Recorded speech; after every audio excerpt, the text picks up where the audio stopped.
ಮೋದಿಯವ್ರಿಗೆ ಇವತ್ತು ಏನಾಗಿದೆ ರೀ? ಗೆಲ್ಲುವ ಸರಳತೆ ಇದ್ರು 400 ದಾಡ್ತನು, 400 ದಾಡ್ತನು, ಬೇಡ 543 543 ಗೆಲ್ತನು ಅನ್ನೋಷ್ಟು ಮಟ್ಟಿಗೆ ಅವರಲ್ಲಿ ಒಂದು ರೀತಿ ಪವರ್ ಶಕ್ತಿ ಕೂಡಿದಂಗೆ ಆಗಿತ್ತು. ಯಾಕಂದರೆ ರಾಮ ಮಂದಿರ ಕಟ್ಟಿಸಿರೋರು, ಯಾಕಂದರೆ 370 ರದ್ದು ಮಾಡಿದರು, ಯಾಕಂದರೆ G20 ಮಾಡಿದರು, ಯಾವ ಘೋಷಣೆಗಳು ಮಾಡಿಲ್ಲ ಇಲ್ಲಿವರೆಗೆ. ವಿರೋಧಿಗಳು ಮಾಡಿದಂಥ ಎಲ್ಲ ಘೋಷಣೆಗಳಿಗೆಲ್ಲ ಬಂದು ಹೋಗಿಬಿಟ್ಟಿದ್ದಾವೆ. ಇಂಥ ಒಬ್ಬ ರಾಜಕಾರಣಿ ಇವತ್ತು ತನಗೆ ತಾನು ಅಂಜುವಂಥ ಪ್ರಸಂಗ ಬಂದ್ಬಿಟ್ಟದ.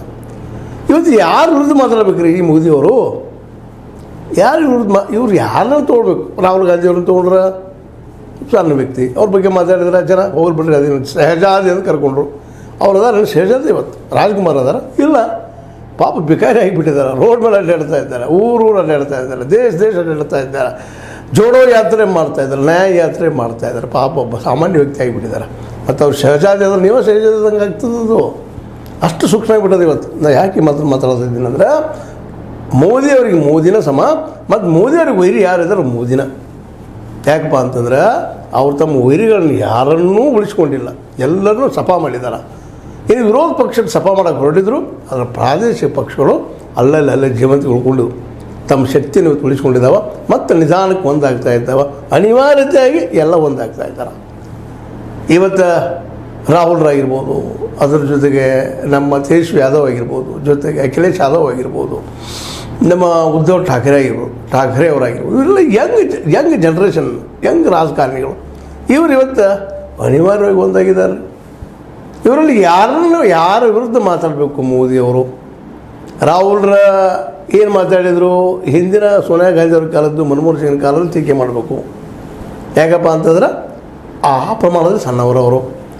ಮುಂದಿನ ತೇಜಸ್ವಿ ಯಾದವ್ರನ್ನ ತೊಗೊಳ್ಬೇಕಂದ್ರೆ ಲಾಲು ಯಾದವ್ರನ್ನ ಟೀಕೆ ಮಾಡಬೇಕು. ಲಾಲು ಯಾದವ್ರ ಆಯುಷ್ಯ ಮುಗಿದು ಹೋಗ್ಯದ, ಶಿಕ್ಷಣವಾಗಿದೆ, ಇನ್ನೇನು ಭವಿಷ್ಯದಲ್ಲೇ ಉಳಿದದ್ದು ಏನದಲ್ಲೇ. ಇನ್ನೂ ಭ್ರಷ್ಟರು ಹೇಳ್ತಾ ಇದ್ದಾರೆ. ಅಡ್ಡಿಲ್ಲ, ಇರಲಿ. ಈಗ ಹೊಸ ಭ್ರಷ್ಟರು ಅವರೆಲ್ಲ ಬಂದಿದ್ದಾರೆ, ಅದ್ರ ಬಗ್ಗೆ ಅವ್ರು ಮಾತಾಡೋದಿಲ್ಲ. ಅದೇ ಇರಲಿ. ಮುಂದೆ ಉಳಿದ್ರೆ ಯಾರಪ್ಪ? ಇನ್ನು ಅಖಿಲೇಶ್ ಯಾದವ್ ಅವ್ರ ಅಪ್ಪರಂತೇನೋ ಅವ್ರ ಬಗ್ಗೆ ಟೀಕೆ ಇತ್ತು. ಮುಲಾಯಂ ಸಿಂಗ್ ಯಾದವ್ ಇವತ್ತು ಅವರು ಇಲ್ಲ. ಅವ್ರ ಸಮ ನಿಲ್ಲುವಂಥ ವ್ಯಕ್ತಿ ಯಾರೂ ಉಳಿದಿಲ್ಲ. ಹೀಗಾಗಿ ಮೋದಿನೇ ವೈರಿ. ಇವತ್ತು ನೋಡಿರಿ, ತಾಳಿ ಬಗ್ಗೆ ಮಾತಾಡ್ತಾರೆ, ಅದನ್ನು ಕಸ್ಕೋತಾರೆ, ಅದನ್ನು ಹಂಚ್ತಾರೆ ಅಂತ ಹೇಳ್ತಾ ಇದ್ದಾರೆ. ನಿಮ್ಮ ಆಸ್ತಿ ಕಸ್ಕೋತಾರೆ, ಹಂಚ್ತಾರೆ ಅಂತ ಹೇಳ್ತಾ ಇದ್ದಾರೆ. ಏನಿವು? ಒಬ್ಬ ಪ್ರಜ್ಞಾವಂತ ಪ್ರಬುದ್ಧ ರಾಜಕಾರಣಿ ತನಗೆ ಬೇಕಾದಂಗೆ ಇಡೀ ಸಂವಿಧಾನದ ಕೆಲವು ಭಾಗಗಳ ತಿದ್ದುಪಡಿ ಮೂಲಕ ತೆಗೆದು ಹಾಕುವಂಥ ವ್ಯಕ್ತಿ, ಆಯ್ಕೆಯಾದಂಥ ಸರ್ಕಾರದ ಅಧಿಕಾರವನ್ನು ಕಸಿದುಕೊಳ್ಳುವಂಥ ಮಟ್ಟಕ್ಕೆ ಹೋಗುವಂಥ ವ್ಯಕ್ತಿ, ಸರ್ಕಾರಗಳನ್ನು ನಡೆಸುತ್ತಿರುವಂಥ ಸರ್ಕಾರಗಳನ್ನು ಕೆಡವಿ ಅಲ್ಲಿ MLAಗಳನ್ನು ಖರೀದಿಸಿ ತಮ್ಮದೇ ಸರ್ಕಾರಗಳನ್ನು ಮಾಡುವಂಥ ಕಾನೂನು ತಜ್ಞ ನಮ್ಮ ಮೋದಿಯವರು. ಇಂಥವೆಲ್ಲ ಅನೇಕ ಗುಣಾವಗುಣಗಳನ್ನು ಹೊಂದಿದಂಥ ಇವರು ಇವತ್ತು ತಮಗೆ ತಾವು ವೈರಿ ಯಾಕೆ ಆಗ್ತಾ ಇದ್ದಾರಪ್ಪ ಅಂದ್ರೆ, ಎದುರಿಗೆ ಯಾರನ್ನು ಟೀಕಾ ಮಾಡಬೇಕು ಅಂತ ಗೊತ್ತಿಲ್ಲ. ಏನು ಟೀಕಾ ಮಾಡಿದ್ರು ಅವ್ರು ಟೀಕಾ ಮಾಡ್ಕೋಬೇಕು. ನಾನು 2047 ವಿಕಸಿತ ದೇಶ ಮಾಡ್ತೀನಿ ಅಂತ ಹೇಳ್ತಾ ಇದ್ದಾರೆ. ಮತ್ತು ಈಗೇನು ಮಾಡಿದ್ರಿ ಅದಕ್ಕೆ ಅದಕ್ಕೆ ಉತ್ತರ ಇಲ್ಲ.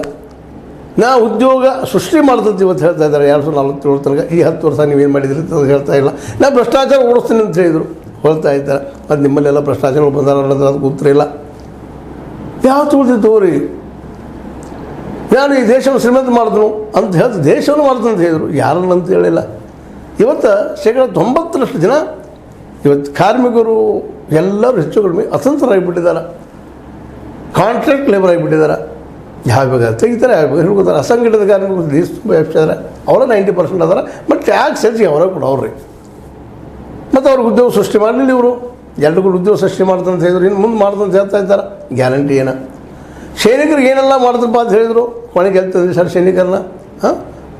ಏನೋ ಅಗ್ನಿವೀರಕ್ಕೆ ತಂದಿರಿಸಿದ್ದಾರೆ, 4 ವರ್ಷದ ಸರ್ವಿಸ್. ಇಂಥ ಅನೇಕ ದೋಷಗಳು ಅವ್ರಿಗೆ ಹಿರಿಯರು. ಇವತ್ತು ಇವಕ್ಕೆಲ್ಲ ಉತ್ತರ ಕೊಡ್ತಾ ಇಲ್ಲ, ಉತ್ತರ ಕೊಡೋ ಸಾಧ್ಯತೆಯೂ ಇಲ್ಲ. ಮತ್ತು ಅನೇಕ ಘೋಷಣೆಗಳನ್ನ ಮಾಡಿದರು. ಯಾವ ಘೋಷಣೆ ಮಾಡಲಿಲ್ಲ ಹೇಳ್ರಿ? ನಮಾಮಿ ಗಂಗೆ ಕರೆದು ನಾ ಬನವಾಸಲ್ಲಿ ನಿಂತಿದ್ದು, ಬನಾರಸಲ್ಲಿ ನಿಂತು. ಆದರೆ ಇವತ್ತು ಆ ಬನಾರಸದಲ್ಲಿ ಇರ್ತಿರುವಂಥ ಗಂಗೆ ಎಷ್ಟು ಸ್ವಚ್ಛಾಗಿದ್ದಾರೆ ಅದಕ್ಕೆ ಉತ್ತರ ಇಲ್ಲ. ಸ್ಮಾರ್ಟ್ ಸಿಟಿಗಳ ಬಗ್ಗೆ ಉತ್ತರ ಇಲ್ಲ. ನಡೆದ ಕೆಲಸ ಹೇಳ್ತಾ ಇದ್ದಾರೆ. ಒಂದಿಷ್ಟು ಲಿಸ್ಟ್ಗಳು ಬಿಡ್ತಾರೆ, 1000 ಕೋಟಿ ರೂಪಾಯಿ ಲಿಸ್ಟ್. ನಾವು ಇದಕ್ಕೆ 1000 ಕೋಟಿ, ಇದಕ್ಕೆ 5,000 ಕೋಟಿ, ಇದಕ್ಕೆ 1 ಲಕ್ಷ ಕೋಟಿ ಕೊಟ್ಟಿವಿ, ಇದಕ್ಕೆ 2 ಲಕ್ಷ ಕೋಟಿ ಕೊಟ್ಟಿವಿ. ಅಲ್ರಿ, 1 ಲಕ್ಷ, 2 ಲಕ್ಷ, 3 ಲಕ್ಷ, 4 ಲಕ್ಷ ಕೋಟಿಗಳನ್ನು ನೀವು ಮಾತಾಡ್ತಾ ಇದ್ದೀರಿ. 16 ಲಕ್ಷ ಕೋಟಿ ರೂಪಾಯಿಗಳನ್ನು ನೀವು ಇದ್ದಂಥವರು ರಿಟರ್ನ್ ಅಪ್ ಮಾಡಿದಿರಿ, ಅದು ಟ್ಯಾಕ್ಸ್ ಬಿಟ್ರಿ. ಅದ್ರ ಬಗ್ಗೆ ಏನು ಮಾತಾಡ್ತೀರಿ? ಅದಾನಿ ಅವ್ರಿಗೆ ಪೋರ್ಟ್ ಕೊಟ್ರಿ, ಪೋರ್ಟ್ನಾಗ ಎಷ್ಟು ಉದ್ದಾರ ಆಯಿತು, ಎಷ್ಟು ಬಂತು, ಎಷ್ಟು ಉದ್ಯೋಗ ಆಯಿತು, ಏನು ಹೇಳಿದ್ರಿ? ಇವತ್ತವರೆಗೆ ಹೇಳಿದಿರಾ? ಅದಿಲ್ಲ. ಎಷ್ಟು ಉದ್ಯೋಗ ಕೊಟ್ರಪ್ಪ ಅದಾನಿ ಅವರು? ಎಸ್ ಇಂಡಸ್ಟ್ರಿ ಕೊಟ್ರಿ. ಅಂಬಾನಿ ಅವರಿಗೆ BSNL ಬಾದ್ ಮಾಡಿ ಅವ್ರದ್ದು ಜಿಯೋ ಬೆಳೆಸೋದಕ್ಕೆ ಕಾರಣೀಭೂತರಾದ್ರಿ. BSNL ಹಾಳಾಗೋತು. ಆ